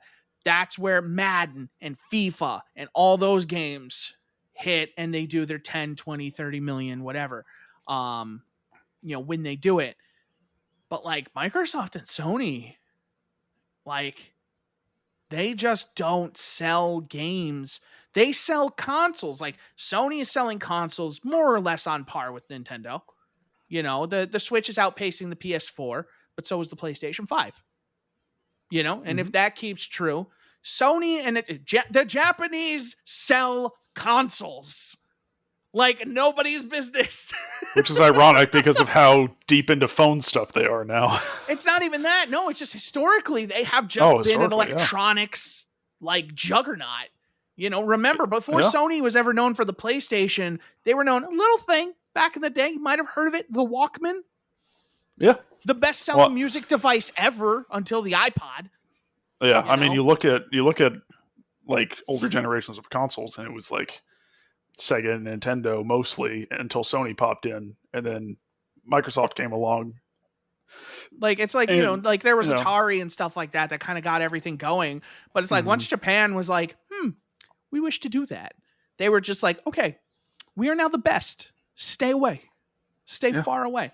And, to their credit, and I'm not trying to like disrespect Xbox, but like, here it is, the most powerful console ever built, sitting on my desk, the Series X, and this fucking little Switch here is just like, Capcom put out this game. It just sold 7 million units. No big deal. Not Monster Hunter. Resident Evil 8 hasn't sold that many yet.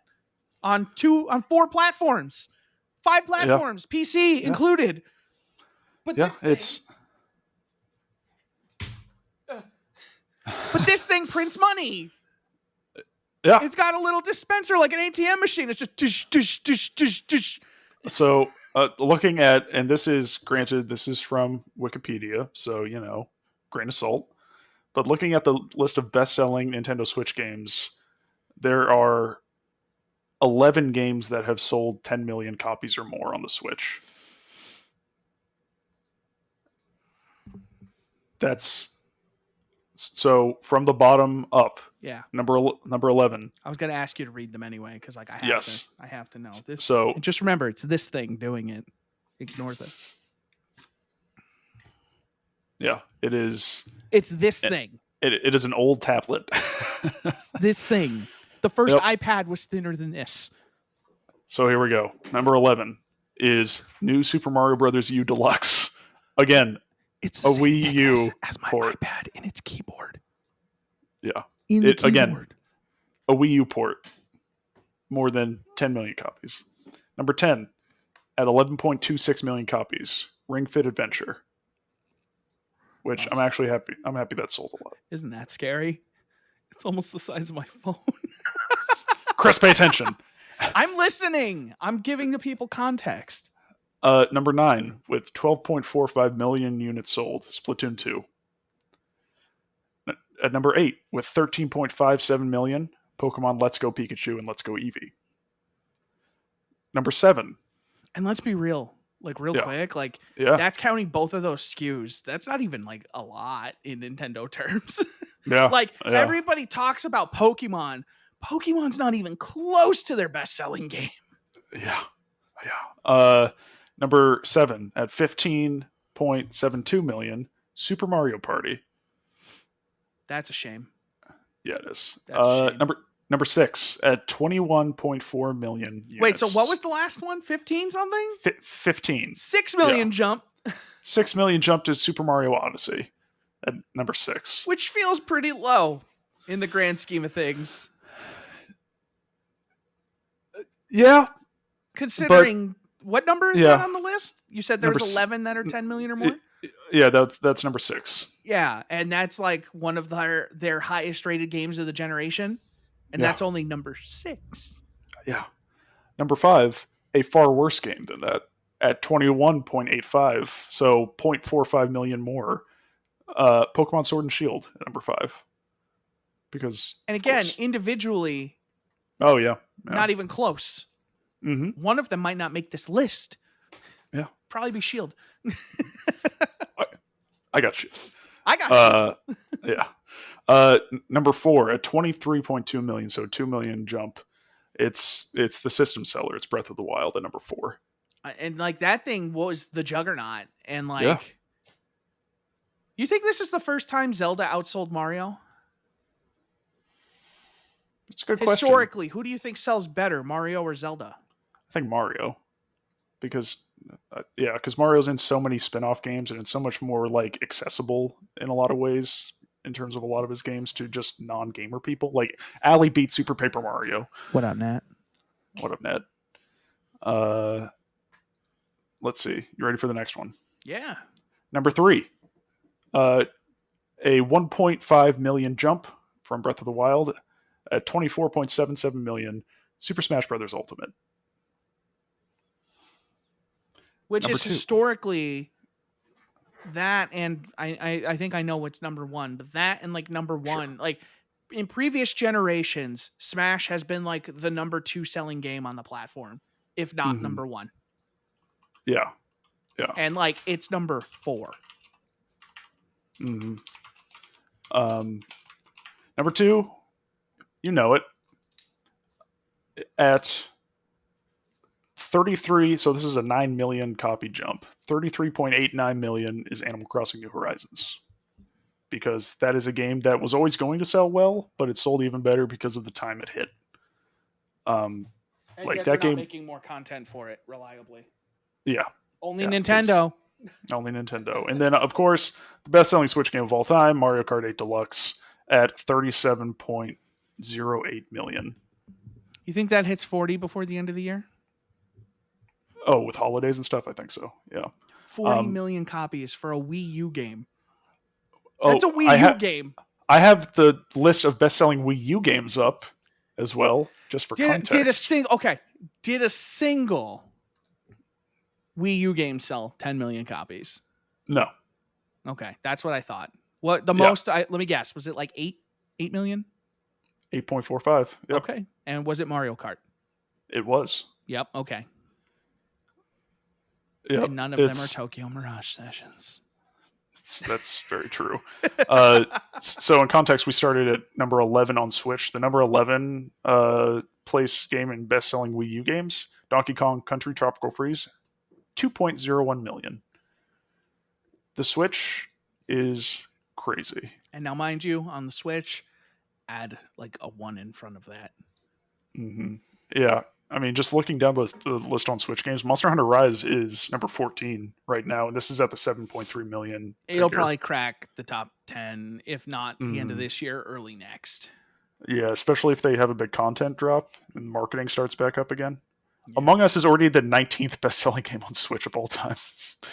Among Us is a good game. So good that some people really want to be Among Us. More on that later. And then number 20 is 1-2 Switch. So they can't all be winners. You're part of that problem. I was part of that problem. And then I got a surprising amount of value back on that when I traded it in. Well, yeah, I mean, they hold their value well. Yeah. But yeah, moral of the story is Switch may be my favorite console of all time, and I love it. And the only thing that would make it better is if it was more powerful. Yeah. So that's pretty much it. At this put more point, time into my Switch. If it doesn't come out this year, you have to think maybe, because we're going on to year 5 of the Switch next year. You probably just make a brand new console. So it came out March 2017. So if you count 2017, we'll be going on the 6th year, actually.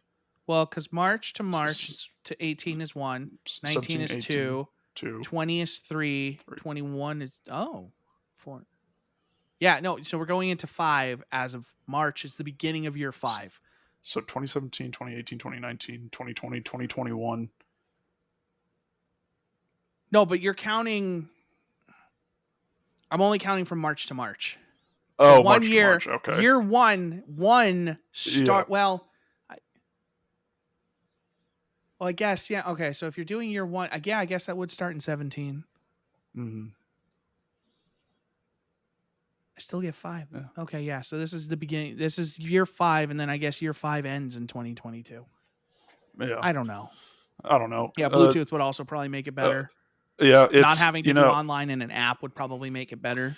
yeah, this thing is fantastic. I use it all the time when I'm playing my Switch. Genki, it's a Bluetooth adapter, it just plugs into the charge slot, and you can still charge your Switch while this is in, and you can just pair any Bluetooth headphones you have to it. It even How much comes is that? in. I think it was like $30, maybe. That might be worth it. It also comes in its own Switch case, which is kind of fun. But it also comes with adapters, so like a USB and also like a headphone jack adapter as well. If you so you can just use that in other devices too. Yeah, that's yeah. neat. That's worth it for that price. Okay. Yeah, it's $30 Bluetooth adapter.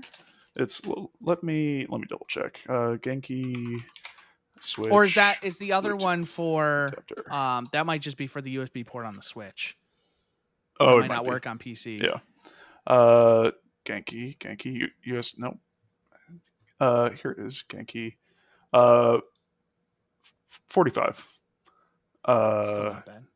It also works with like PS4, PS5. It works with everything.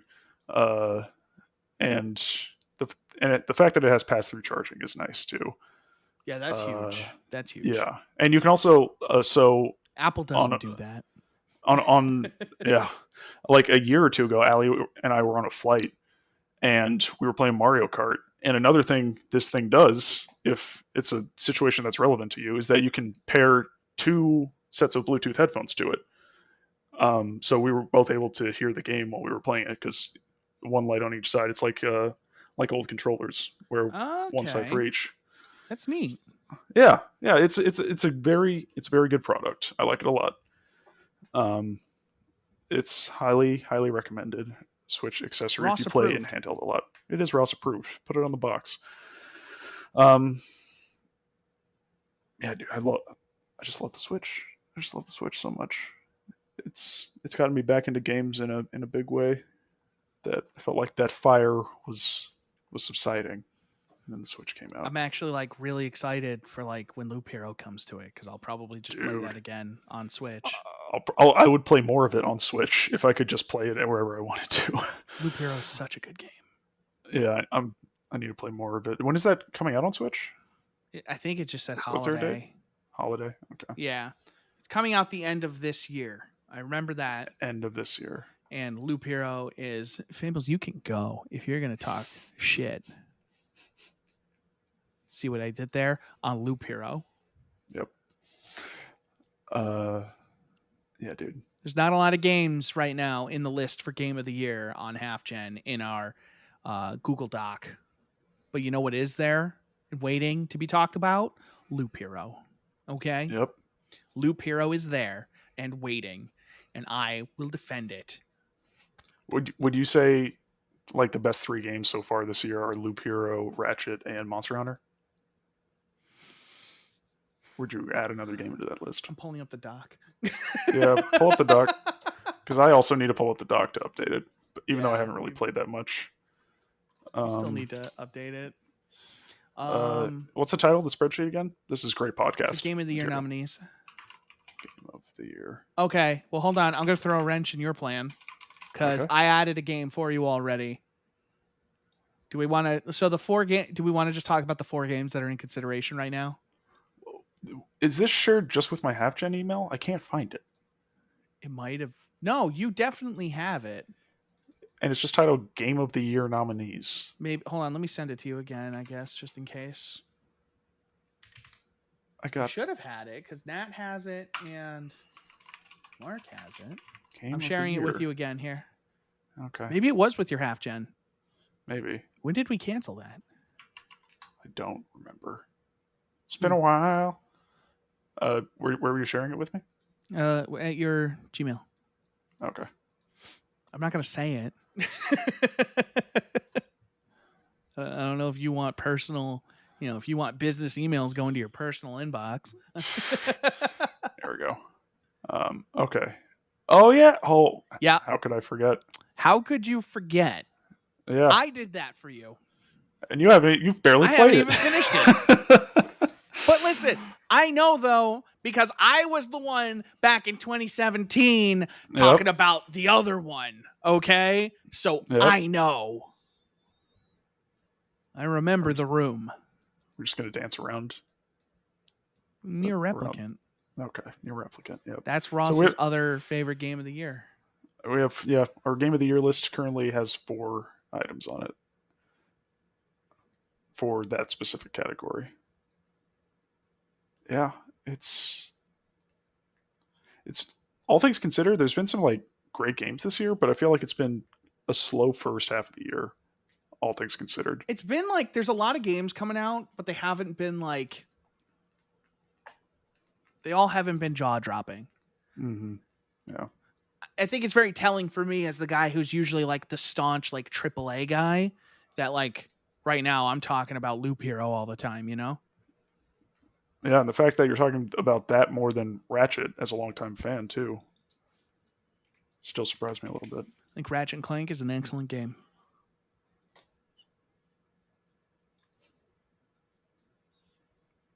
That's what I have to say about it right now. See, now we're just on. We're in spreadsheet mode. We can't be in spreadsheet mode on the podcast, Chris. We can't do this. It's our show. No, you're right. You're right. You're right. Nope, you're right. Screw it. We're just doing Hope you all like spreadsheets. That's why you come to Twitch. Twitch.tv/spreadsheetcv. Here we go. Spreadsheet.csv. Let's check this out. Yep. Best. Yeah. Okay. Let's talk about some stuff here. Sure. So, all the discourse with Blizzard and stuff. Yep. They've been letting people go. This is a complicated story here.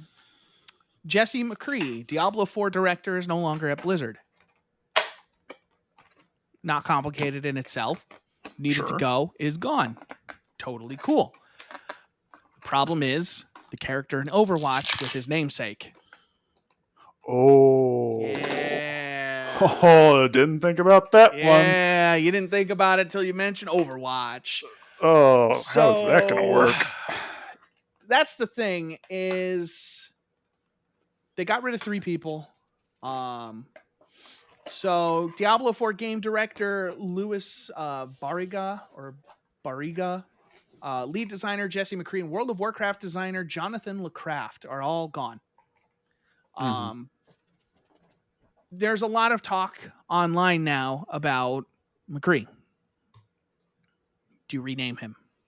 Mm-hmm. Do you rename him? It's weird. Like, I feel like 90% of people who play that game have no idea about what's going on and would be mad about it. I don't think you do it.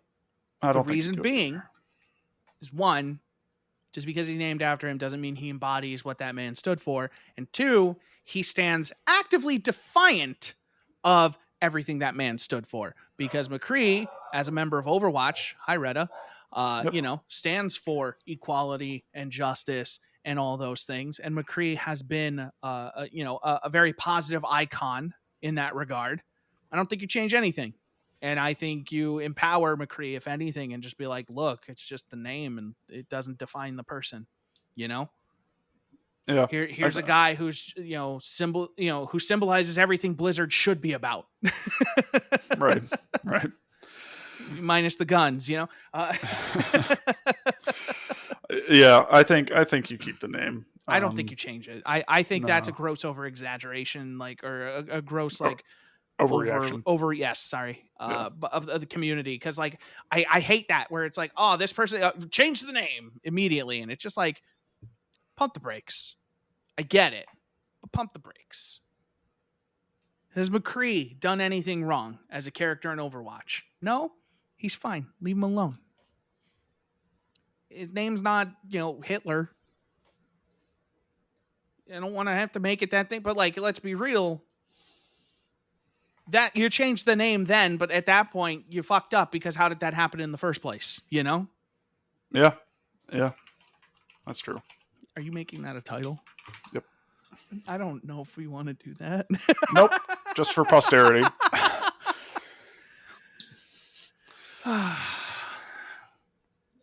Yeah, okay, I see that. Yeah. Yeah, I think you leave it. I think Hmm. they're overreacting a little bit, and not that like their reaction to the news is wrong, and like I get where they're coming from, and their heart's in the right place, but kind of at the wrong time. What does that accomplish? Changing his name, because that just draws more attention to the person. Because everybody's gonna ask, why did he change his name? You know, so you're just making the person more the subject at that point. That's Yeah. how I see If it, they at least. if they do it, I feel like it goes back to like him being an Overwatch operative and that being like a code name or something from his time there. That's the way Maybe. they get around it, but it's But not a like great he's way. been referred to as McCree by people from outside of Overwatch. I feel like that's Well, yeah, established canon that's his name. that's his like yeah, that's his name to the like the public and everything. But I'm saying it could be like Will Smith in Men in Black. His name is like Jay or whatever it Oh, was. or I guess maybe you give him an alias or something. Just call him Yeah, Cowboy, something real generic and boring. yeah. I mean, it could be like Captain America when he became Nomad. I don't remember that. Exactly. You learn something new every day at the Half Gen podcast. Such as how the Outrider devs don't know how many copies their game sold. That seemed weird. I saw that story. What? Yeah. So Square Enix was due to pay People Can Fly royalties based on the sales of Outriders, and they didn't get any. So they figure it's safe to assume that the game has underperformed, much like Avengers. Square Enix has a recent history of publishing games to not so great success.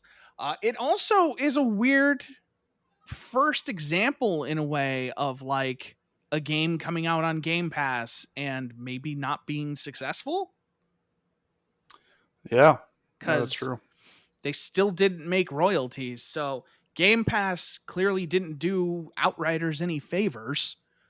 Um, but yeah, so developers investor website, they explained that the agreement, this is an article from IGN, the agreement with Square Enix meant it would receive any royalties for the game's first quarter on sale by August 16th, 2021.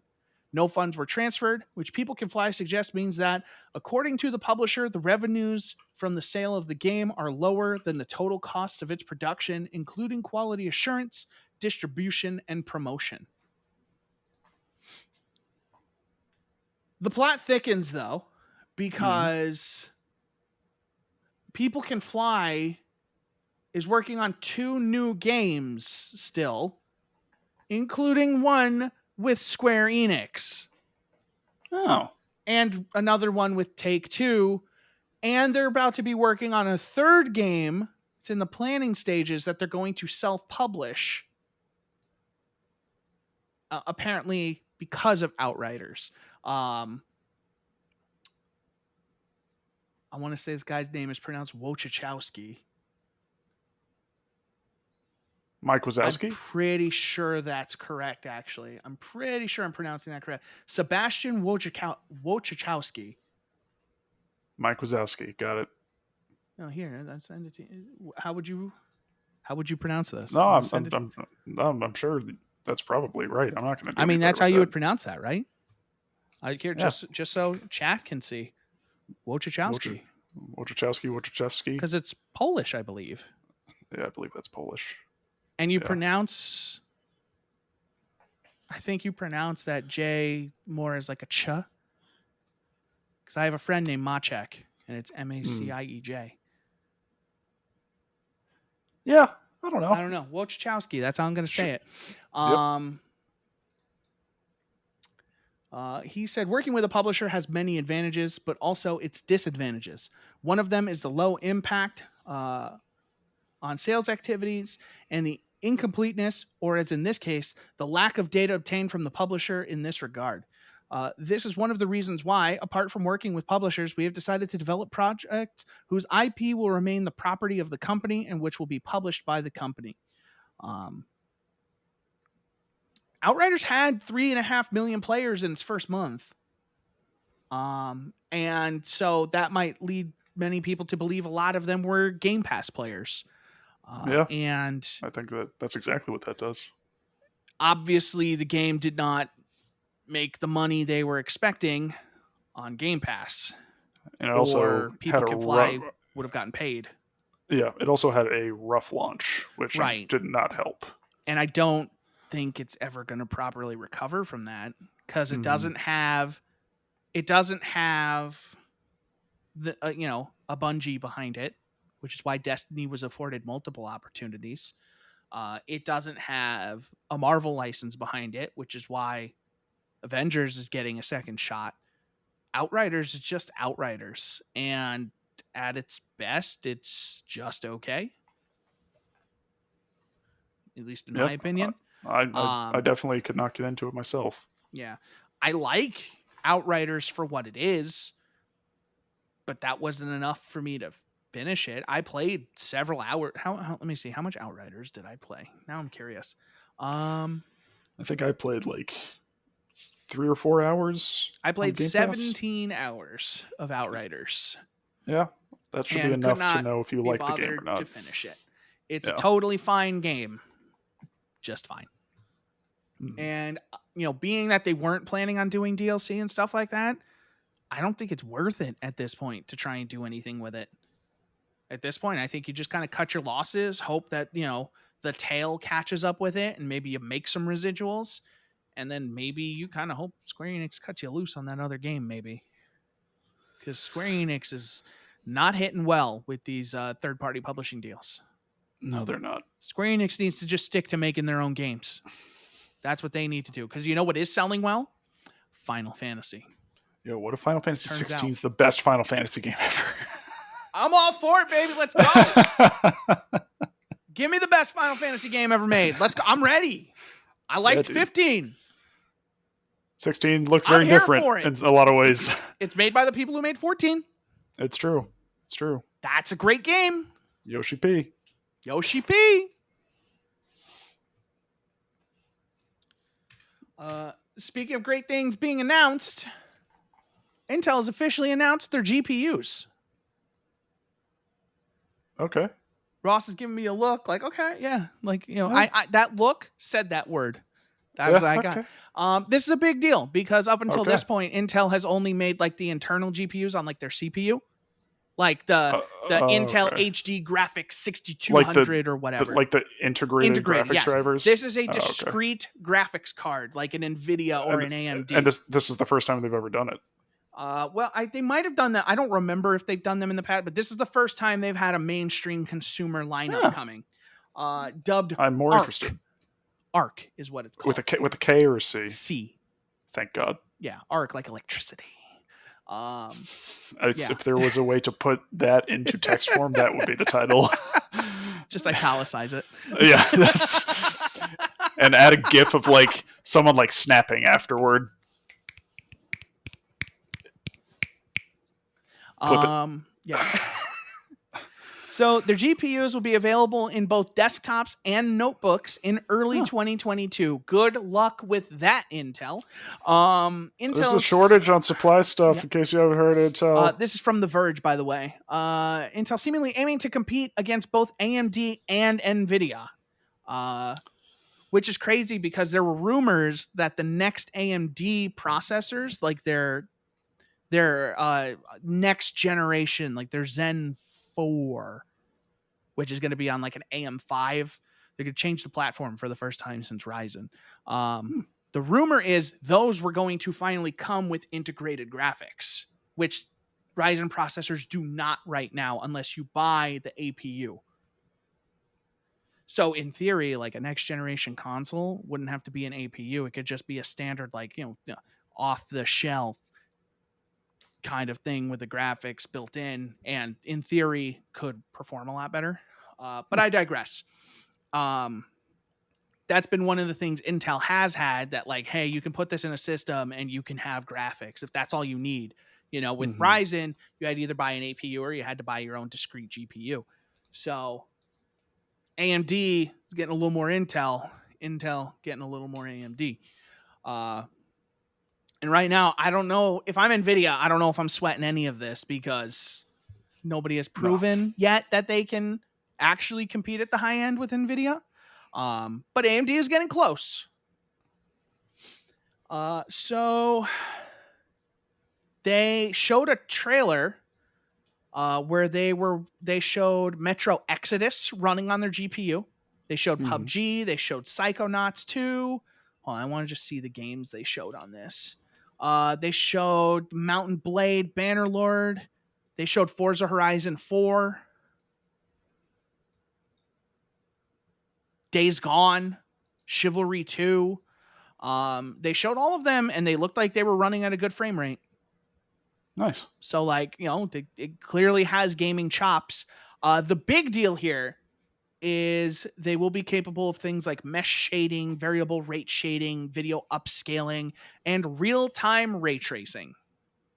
So it is going to be a fully equipped competitive GPU in that regard. It's going to have the modern features, and also, more importantly, an AI accelerated super sampling, which is a more direct competitor to NVIDIA's DLSS, because DLSS uses AI to do its super resolution. Whereas AMD, they don't do AI, they just use spatial upscaling, which is like a cheaper way to do it, but it's less effective at the high end. It's not as good. It's not as good. I like the Switch. Theirs doesn't have a brain, okay? And NVIDIA has a brain. Okay. Theirs only has heart. Oh. Yeah. But AMD has NVIDIA has both. NVIDIA has both. Oh, okay. It was so heartfelt there. Their heart is in the right place, but not their brain. Oh. Ross really felt bad for a GPU. Yo, I was like, AMD's the underdog. I love these guys. They are the underdog. I love them. It's great. I don't have one of their cards, but I like them. Good news. Their solution actually works on your existing GPU, remember. That's the one advantage, is it doesn't require special hardware, so you can actually use Fidelity FX on your 1080. Oh. Yeah, because it works. It's the way it works. It's good. It doesn't look as good as DLSS, but it does the job. If frame rate's your game, it has game. Okay. But being that Intel is going to come out with its own, that's both good and bad, because the nice thing about the AMD version is it's just something at the start of development. You can just, it's from the sound of it, you just flip a switch and it's there. You have to build in DLSS. Right. Which means you'll also have to build in Intel's option. And how many games are going to build that in for an unproven lineup? Now, anybody else coming out with a new GPU, you might, be like, oh, okay, whatever, but Intel, pretty big name in games. Yeah, I was thinking the same thing. They've been the gamer's choice until pretty recently.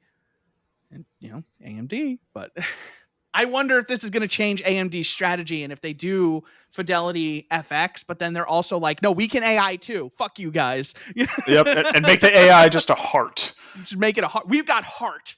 We put our heart on. I'm not putting that as a title. It's too easy. Just like these graphics. Oh, look at that. He brought it back. But yeah, it'll be interesting. But yeah, it sounds like it's going to be a fully equipped lineup. And, it's a big deal, because right now there's only 2 real names in GPUs. Unless you're Apple, and then it's just Apple. But true. So do they announce all the different SKUs, or is it too early for that? Yeah, they haven't announced really anything other than that it's happening. Intel is teasing the brand of its ARC GPUs today, and revealed that Battle Mage, Celestial, and Druid are all codenames for its future generations of ARC GPUs. Okay, as long as they're codenames. More details and specifics are planned for later in 2021. By later, they'll probably be holiday, and they'll reveal them for February, March. Yeah. Oh God. Okay. Yeah, that's cool. That's cool. Yeah. If there's anyone who has a chance to break into the market, it's Intel. So I wonder. So there's a couple different ways this can go. If this does really well, NVIDIA is going to be the only one of them that does not have a desktop class processor solution. NVIDIA is going to be the only one that you can't have the heart and soul of your PC be NVIDIA through and through. Yeah. And so that leads me to wonder if NVIDIA is going to get into the x86 game and just be like, okay, fuck all you guys. We're the only ones who know how to do this shit properly. We're just going to make it work top to bottom, which really intrigues me because if they can make their CPU really talk well to their GPU in a way that like matters, which is what AMD can do with like their smart memory transfer stuff. And you would think Intel will do something very similar. Yeah. NVIDIA can't do that. And if AMD can do that with their, RDNA 3 stuff and their next gen, Zen processors, if they can just be like, yo, nobody talks between these two like we do, our infrastructure is just built better than everybody else. And if Intel can be like, look, ours is almost as good and it is going to be better next year, NVIDIA is just going to be like, well, we've got the 4000 series and woo, baby, please buy them. They're more expensive than everyone else. No. I don't know. I wonder if that pushes NVIDIA, if that forces NVIDIA's hand, and maybe they're like, okay, it's time to get serious about desktops and laptops again. It would definitely be interesting. I think competition makes everything better in a lot of ways. It's another thing too when you think about it, because nobody sells more. Like, NVIDIA, you look at them at the high end, like I have an NVIDIA GPU and it would take a lot for me to switch off of that, even though I am a diehard like AMD fan for CPU. AMD has more game than anybody because everybody forgets what's inside the Xbox and the PlayStation. True. All AMD. AMD sells more gaming hardware than anybody else except Apple. And those cheap other like little processors. Like if you're talking like core gaming. Oh boy. I like how it went from like early 2000s of it being hardcore gaming to just taking off the hard. Nobody wants to be that hard. Gaming. That's been this week's episode. Hope you enjoyed it. I don't want to be here anymore. One more story. Okay. I got you good with that one. Just like Fortnite got Inner Sloth real good with their new imposters mode. Yep. No, sit down. Sit you down. said Fortnite. Hold on. I just need to check something down here. Sit down. No. Yep. Okay. Here, keep going. Keep going. Why is the desk going up? Don't worry, I'm here. here. Ready to walk away? Nope, I'm just gonna sit under the desk. Okay. It's fine. All yep. Right. Okay, Fortnite. Yeah, sure, go. No, so Fortnite announced a new mode called Imposters, where, let me know if you've heard this one before. Okay. One of you is an imposter, there to sabotage the other people who are trying to do tasks to figure out who the imposter is. And every once in a while... Oh, so you say. That's a video exclusive right there. Sorry. I've made a mistake. I'll talk to you later. No. Come back. Oh, okay. Please.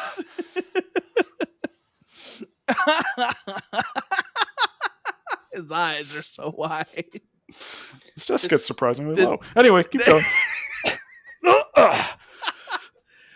So anyway, they basically saw, Fortnite, a game that saw the popularity of PUBG and decided we can do that, has now seen the popularity of Among Us and also said we can do that too.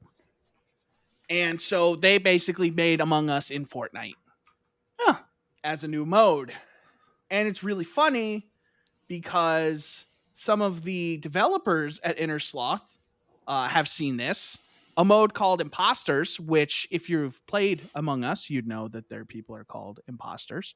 Now, let's be clear here. Among Us didn't invent this. This has been, Town of Salem. This has been Werewolf. This has been Mafia.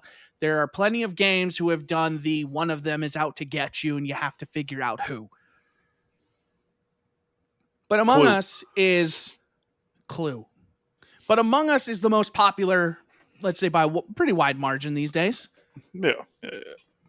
Co-founder of Innersloth, Marcus Bromander.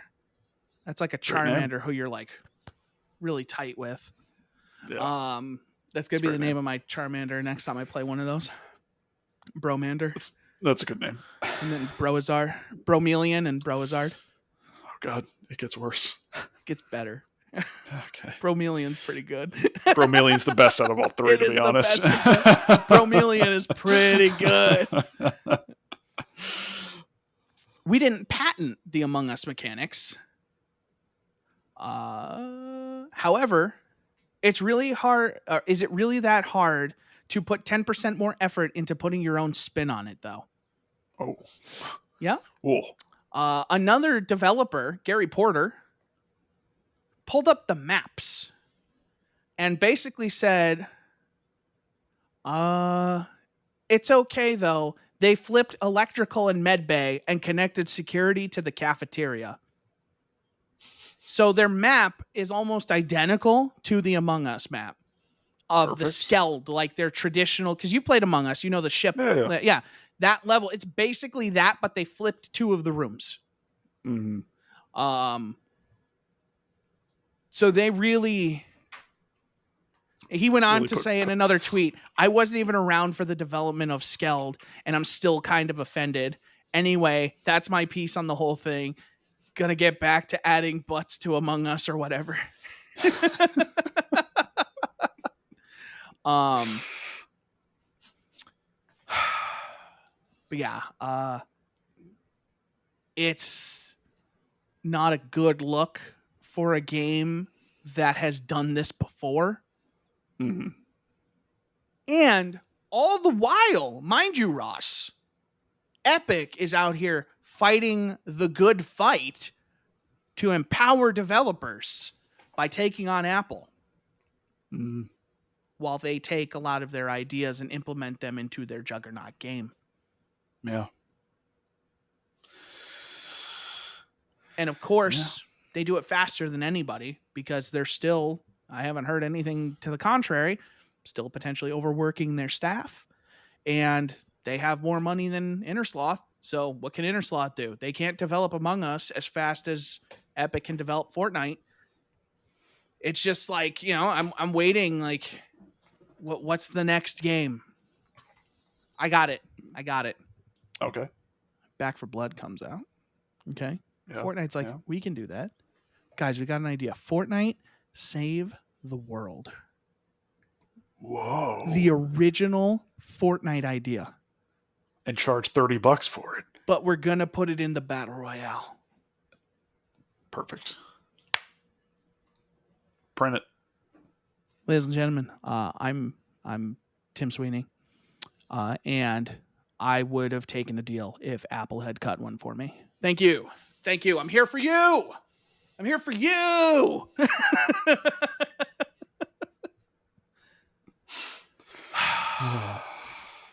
It's just like it's so frustrating. It's scummy. Yeah, it is. It's not surprising, though. And it's not the first time they've done it. And it's all while they're touting themselves these champions of justice as they take on Apple. Yep. And it's just like, oh my God. Do you hear big yourselves? Companies are big companies. Do these people hear themselves? God damn. Well, is there anything else to that story? Or can we go over it? That's pretty much it. I since we were talking about Monster Hunter sales, I don't know how I got here, but I can take a guess. To end the show, why don't we go over the top 10 best-selling Capcom games of all time? Monster Hunter World is number 1. Okay, let's start at 10. Resident Evil 7 is number 2. No, Resident Evil 4 is probably number 2. Okay, let's start at 10. Okay. So number 10, with 4.96 million units sold. Resident Evil 2 on the Sony PlayStation. That's Number not bad 9. for the PlayStation. No, number 9 with 5.8 million copies sold. Street Fighter 5. That's depressing. Number 8 with 6.3 million copies sold. Street Fighter 2 for the SNES. Making the last one even more depressing. Number 7 with 7.3 million copies sold. Monster Hunter Rise. Number 6. Talk about depressing. 7.9 million copies sold. Resident Evil 6. Number 5. Also with 7.9 million copies sold. 5? Resident Evil 5. Yeah! Number 4 with 8.2 million copies sold. Monster Hunter World Iceborne. 8.2? 8.2. Okay. Number 3 with 8.6 million copies sold. Resident Evil 2 Remake. Okay. Number 2 with 9.8 million copies Resident sold. Evil 7. Resident Evil 7. And number 1 13. with 17.3 million copies sold. Monster Hunter World. Hell yeah! Monster Hunter World. Let's go. And then besides World and Rise, the next highest selling Monster Hunter game is Freedom 3 on the PSP with 4.9 million copies sold. I helped. Freedom Unite is number 20. I helped with that too. Wow, yeah, actually, holy crap. 15 through 20, with the exception of Street Fighter 2 Turbo, all of those are Monster Hunter games. And all of those are pretty much for the 3DS and PSP. That's crazy. Yeah. A whole bunch together like that. Apparently, the worst selling Capcom game that sold at least 1 million copies is a 4-way tie between Devil May Cry 3 Special Edition for PS2, Resident Evil Revelations Collection for the Switch, Street Fighter 3 Alpha for the PlayStation, original PlayStation, and the Strider remake that came out on like Xbox Live Arcade and stuff. All at exactly 1 million. Anyway, I like going over sales numbers. It's fun. Yeah. It's really funny, like how it puts that stuff in perspective of like, think of how big Street Fighter is in the world of video games. Yeah. Street Fighter as a series has been outsold by like Smash Ultimate. Oh yeah. It's accessibility, brand recognition. Over time, Street Fighter's just become less of like a core pillar of the industry. Is Smash Ultimate the best Street Fighter game? Okay. It does have Ryu in it. And Ken. Nat, I never said that Resident Evil 5 is a bad game. We said Resident Evil 6 was a bad game. I don't know if he's talking about Street Fighter 5. Oh, Street Fighter 5. I mean, I've heard that game is at a point where it's really good now. So. I heard it's good. Not really good, but good. Still not 4, from what I understand. Yeah. People really just want them to either not do another Street Fighter or make 6 really good, is how I understand that community. Oh, yeah. RE5. Okay. RE5. Yeah, I mean, I didn't play it because I don't like Resident Evil games, but the little I did play it, it's a fun time co-op. If you're not playing co-op, I feel like it's not very fun. But anyway. I like to move when I shoot. That's why I like Dead Space. I like to move it. Chris, I think that's how we should end every show. I feel like we should end it on sales numbers. I think we're going to run out of sales numbers. I know. But we're going to go hard and we're going to go fast and we're going to go out in a blaze of glory of numbers. All right. We're just going to go out on the numbers. Yep. Okay. Everyone hates Street Fighter till they make the new generation. I feel like Nat has some things he wants to say. Yeah, Nat has some... He needs to talk to someone about that. He needs to just let that out.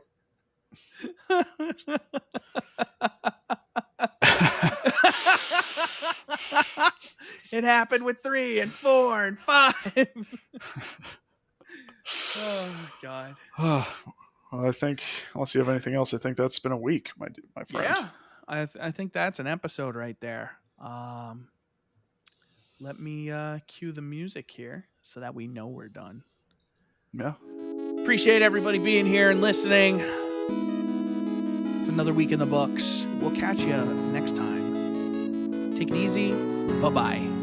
See ya.